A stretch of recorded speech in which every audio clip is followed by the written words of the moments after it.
跟你打个招呼啊。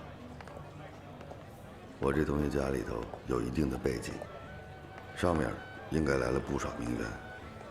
一会儿亮相的时候，免不了有美女和你争奇斗艳，还有闪……包子，还有闪光灯闪，别怕。我有什么可怕的？反正别人看的是你包一凡的女朋友，丢脸的人是你，又不是我。我只关注你的那些班花、校花。哎呦，你担心校花啊？包总，王总您别站着。包总好。哎呦，您也来了。说不定里面有你的老情人呢。你是在吃醋吗？哎呦，这让我很开心啊！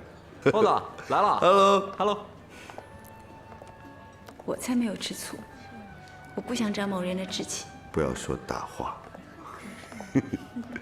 包子，女朋友啊？是的，很漂亮啊。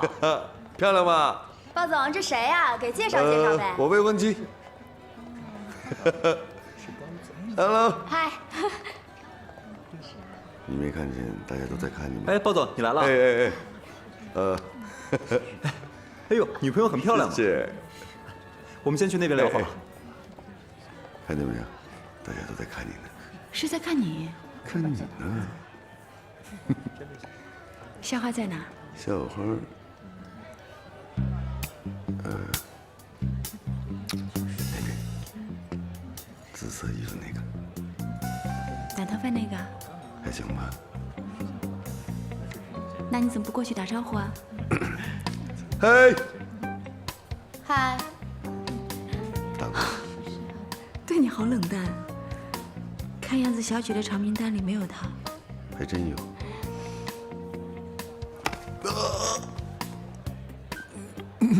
这过去的事儿呢。让我们掌声有请新郎新娘。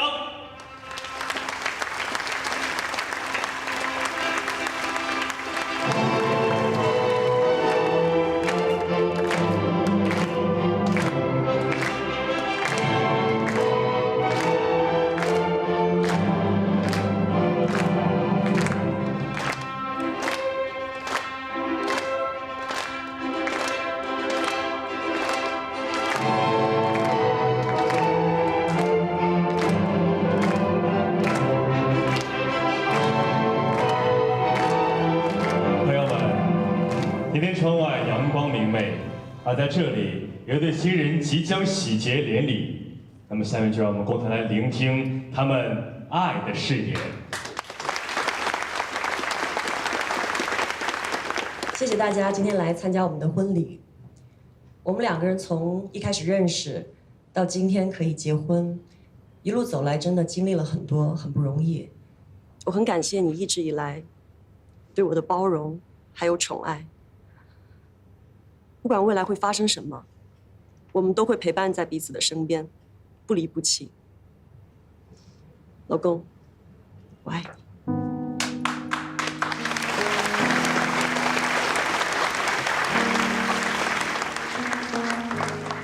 老婆，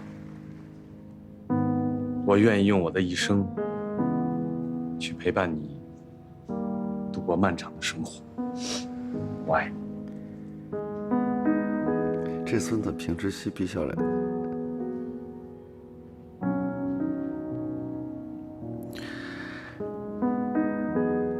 感动了。用不着羡慕他们，过不了几天，站在上面的就是我们。我宣布，新郎你可以亲吻你的新娘了。婚礼，庄严肃穆，温馨甜蜜，太人间烟火。安迪心里涌动着数不清的感情，化作眼泪潸然而出。可包奕凡的这句话震动了安迪的心。原来，包奕凡这么期盼婚姻吗？他都已经想得这么长远了。可他有太多的秘密，太多的恐惧。假如包奕凡得知真相了，会不会离他而去？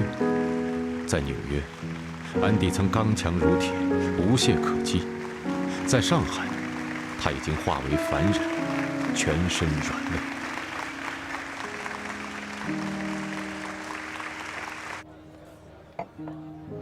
真不是我说你啊，你这办的什么呀？不知道的还以为闹着玩呢。光我给的份子钱就够你办3回的了吧？我要是你，早离了。老大，你给我闭嘴啊！今儿什么日子？你坏就坏这张嘴。开个玩笑，这叫低调，知道吗？啊，跟你似的，臭显摆。哎呀，我们这儿接了，你这是什么情况啊？我看今儿这蜜不错呀。日子定了吗？拿下了没有啊？纯洁着呢。什么求不求婚的？说，天天哭着喊着要嫁给我，烦我都。吹牛，吹牛！哎，不信是吧？不信。我让你看，吹吧你就能吹。哎，瞧好了，回头把份子钱都给我准备好了，我一起收了。看见没有？什么叫仙女下凡？嫂子好，嫂子好，真漂亮。哎呀，我看包子这种天不怕地不怕的横脾气，也就只有你能收服得了他了。对，一物降一物，嫂子好好管管他。他以后要是再敢闹出什么事情来呢，我们就直接去求嫂子你，对，是不是？找嫂子做主。Sorry。哎，怎么了？这是？别走。什么情况？没搞定吧？你就吹吧，你还求婚呢？不舒服，我有病。你有药是怎么的？回头单请你啊。安迪，你说不舒服啊？安迪，你怎么了？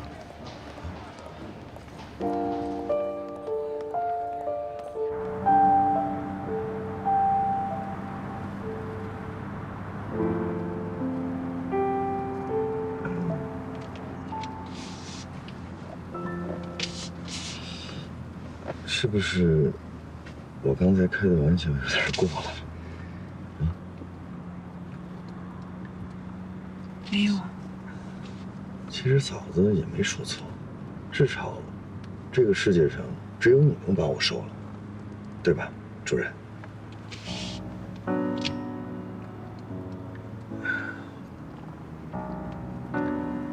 感觉气氛好尴尬。我给你讲个笑话好不好？你专心开车吧。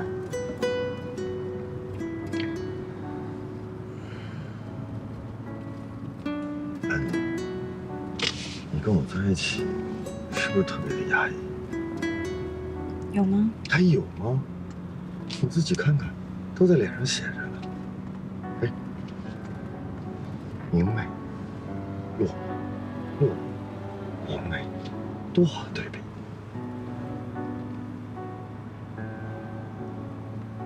其实我是害怕。怕什么？结婚吗？谁都有这么一遭，又不是上刑场。我对你其实有所隐瞒，我的人生经历，我的身世。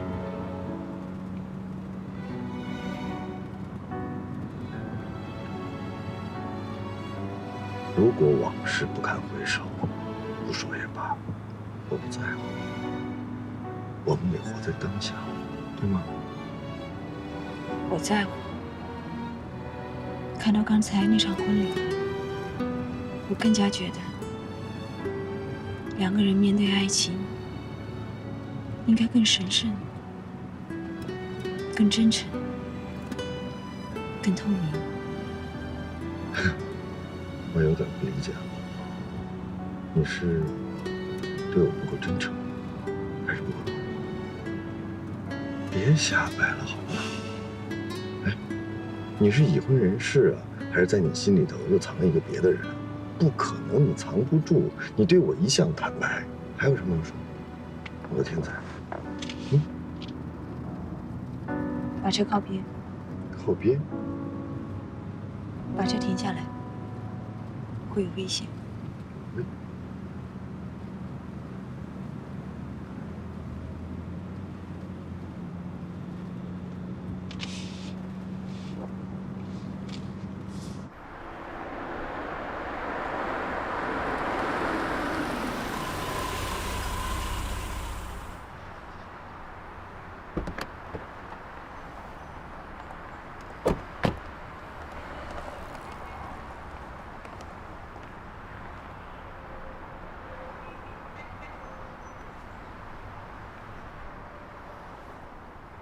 你听着，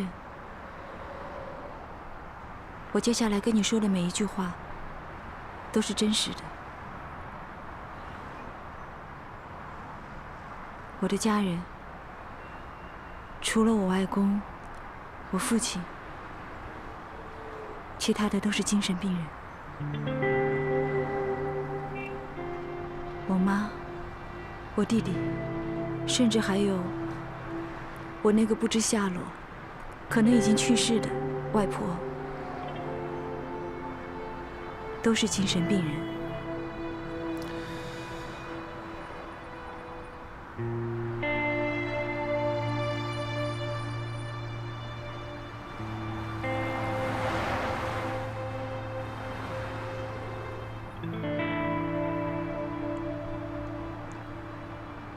没关系，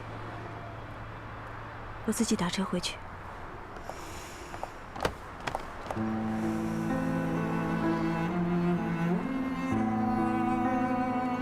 你也听着，我爱你。但是我一肚子话想要问你。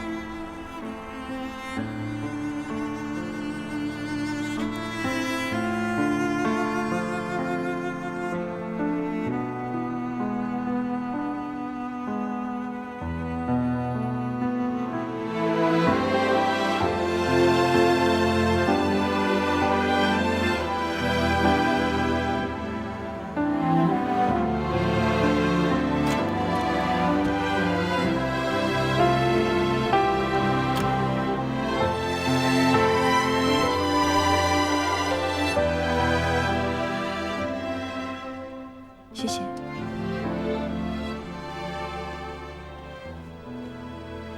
你问还是我说？我问。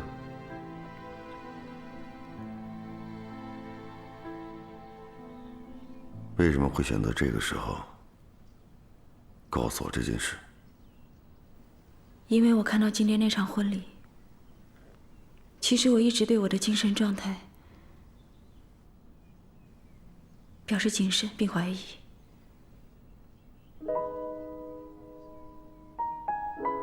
上一次惨痛的恋爱经验告诉我，我最好单身到底，所以我从来都没有想过再恋爱。但是我又无法抗拒你的存在。本以为你对我并不会持久，所以没想跟你交代什么。但是今天这场婚礼，让我真的感觉到，你把我当作结婚对象了。你想要跟我天长地久，所以我更应该告诉你真相。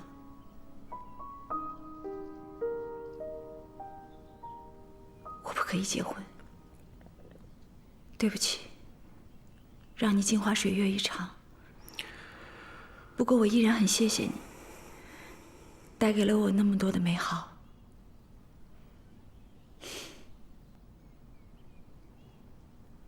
就这样。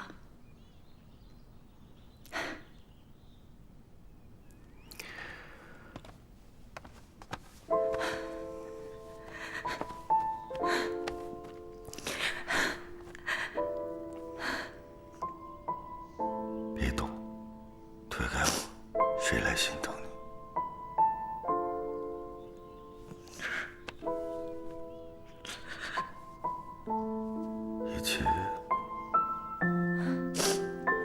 一切都是最好的安排。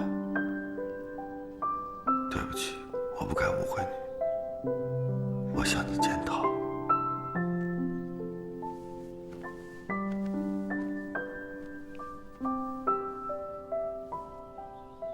你反应正确，都是我的错。我错。我承认，我刚才的想法有些邪恶。我以为你并不爱我，所以在我表白心意的时候，你才用什么真相来搪塞我。就像我妈说的那样，你对我根本就没有感觉。各种乱七八糟的东西全都装在我脑子里面，让我猝不及防。我好失望。你怎么会是那样的一个女人呢？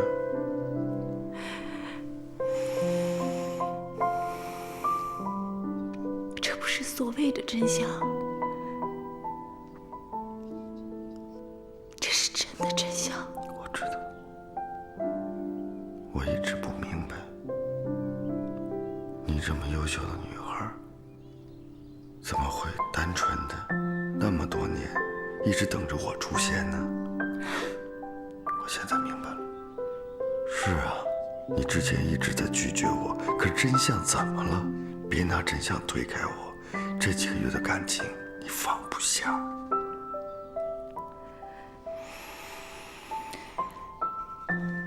可是如果有一天我发病了，我知道我会伤害你。事情发生的时候，你会承受不住，你知道吗？如果真的有那么一天，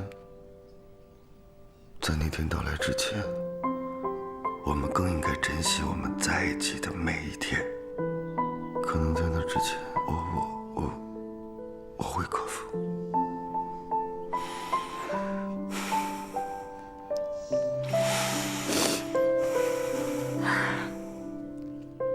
当初是我死皮赖脸的，非要把你追到手的。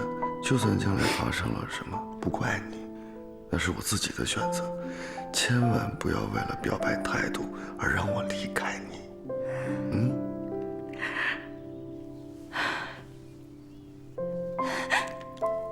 相爱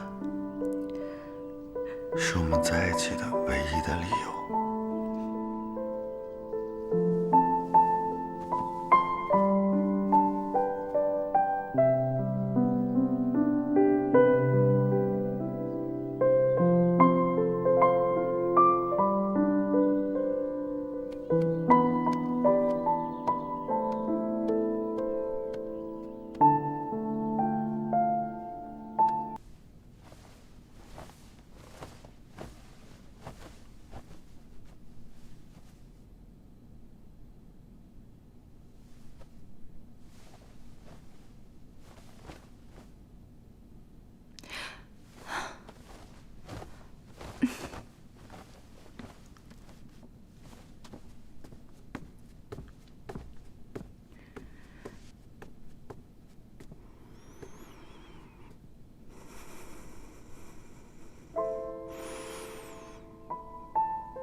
你怎么起来了？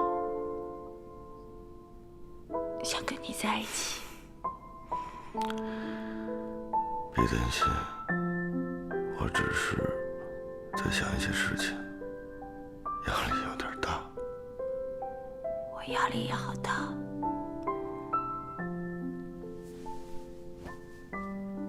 不想你痛苦。对不起，我很清楚把你挽留下来意味着什么，但别再说离开我。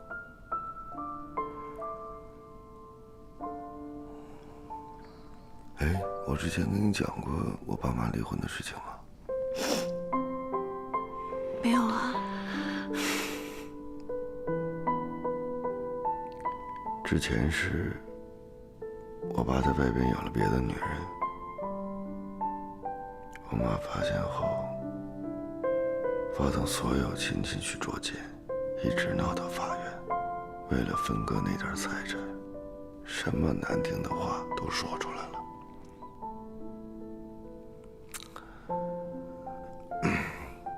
那段时间，我们家是全城的大笑话。那他们后来为什么没有离婚？没离成，是因为我爸在法院宣判之前发现自己得了癌症，不得不进医院治疗。我妈发现对他没了威胁，也就不再纠缠了。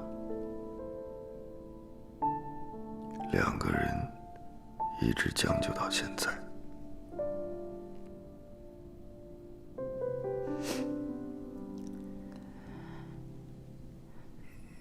干嘛跟我说这个？嗯？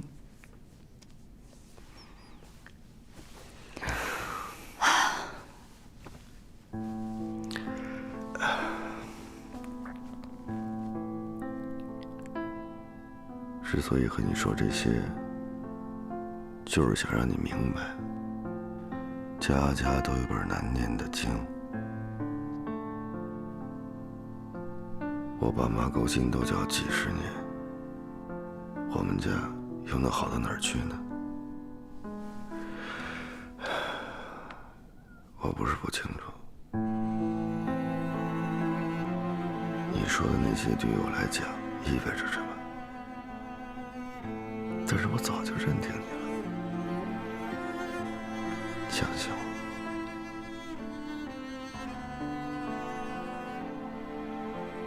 不管好坏，我都有勇气去承担。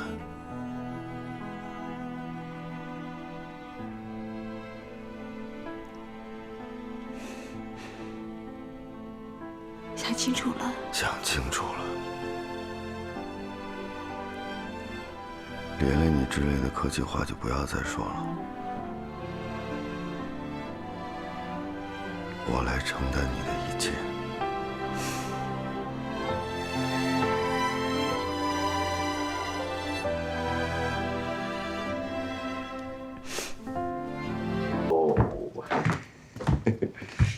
这么丰盛，是想给我好好补补吗？来不及做，就出去买了一点。吃饭吧。行吧。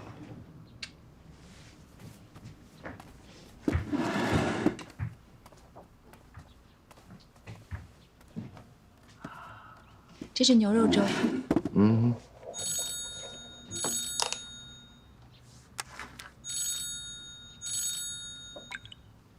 韦老爷，刚才秀妍院长来电话了，说有一帮人到福利院要把你弟弟接走。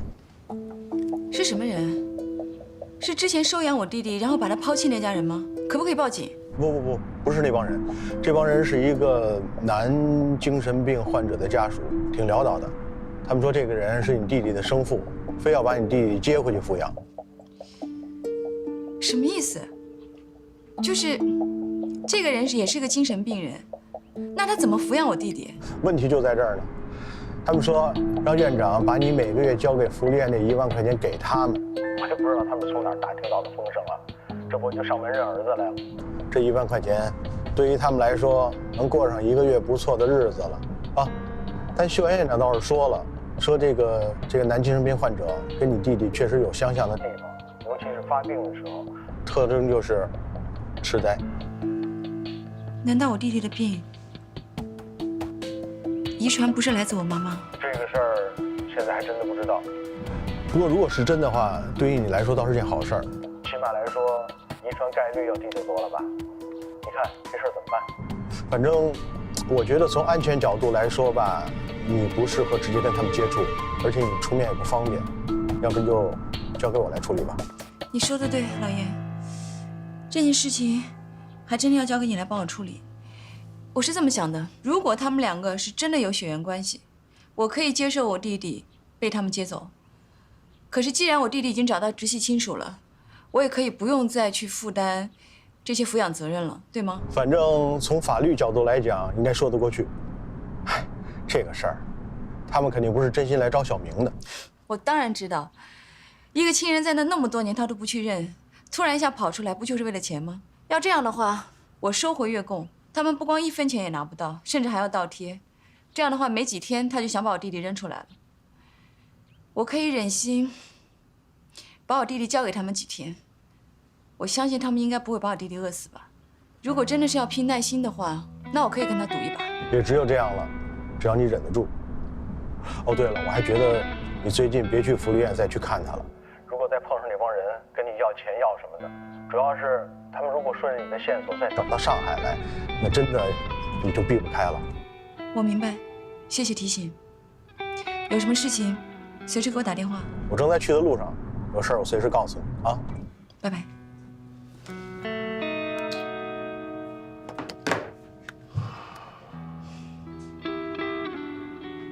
怎么？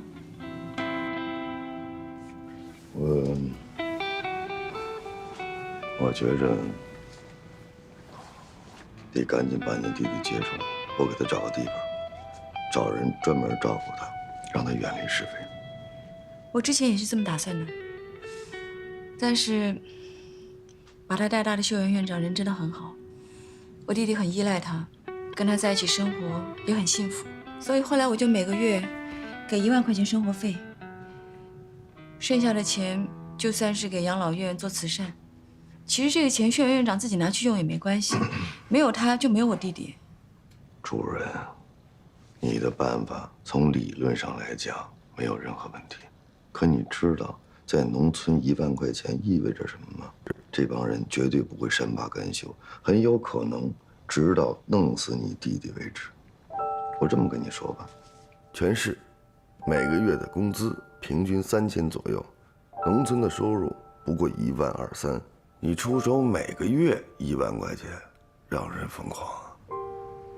真的？当然了，我管理工厂那么多年，我手底下几千口子外来务工人员，我能不清楚吗？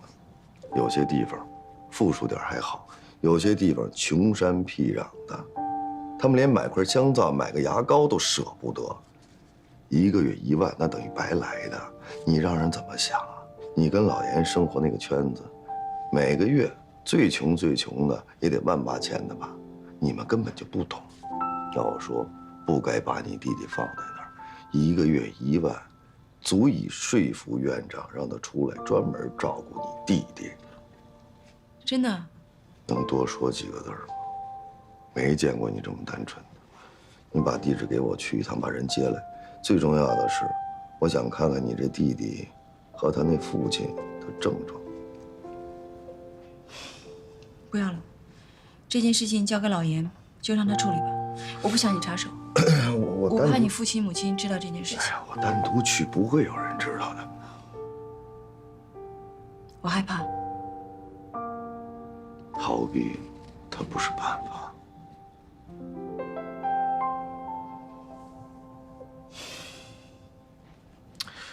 亲爱的，你还是让我去吧。毕竟事关你和你弟弟，我只要亲眼比对了你弟弟和他那个父亲，我心里才能踏实。总是这么猜，不是回事儿。这样，你跟老严说一声，我也把工厂的事儿安排一下，这就过去。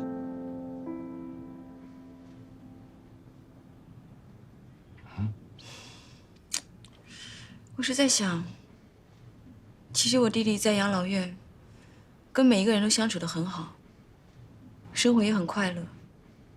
我真的不希望这件事情打乱了他原本安宁的生活，一定还有其他的办法。该打乱的已经打乱了，只有人过去才可以随机应变。再说了，那些人也不是什么高明的人。亲爱的，相信我，别想那么多。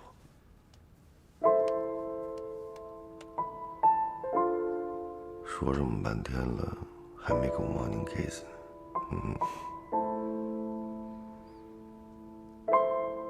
昨天晚上发生的事情，很多事情，你说哪一件？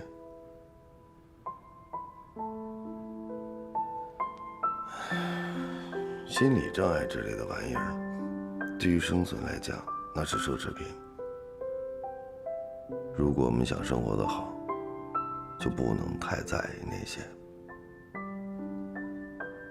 吃饭吧，要不然凉了。